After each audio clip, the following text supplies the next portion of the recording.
Isang magandang araw ulit mga guys. Ito, bumalik tayo dito sa may Blue Mountain mga guys. Kasi meron tayong isang turista na sinamaan, nagpasama, nagpa-drive. So, ayan, ano lang tayo, sightseeing ulit.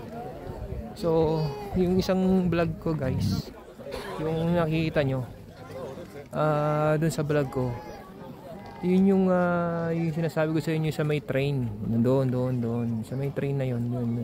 Yun dati yung pinuntahan namin sa may train doon. Yun. Makikita nyo.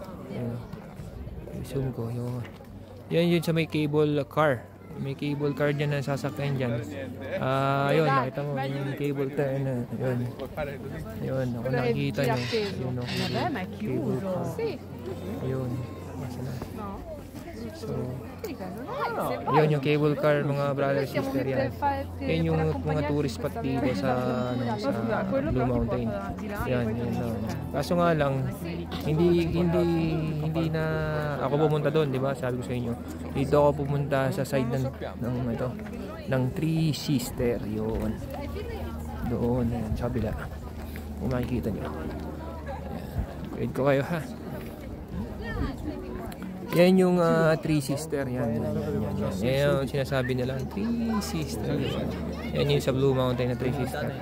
Ito ginagala ko lang kayo. So hindi ko alam kung bakit tinawag na Blue Mountain to, pero Green Mountain naman to.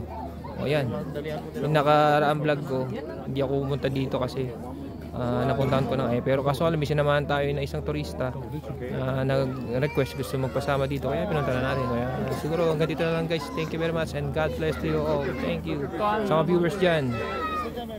Salamat sa pagpanood nyo at sa pag-like and subscribe. Thank you.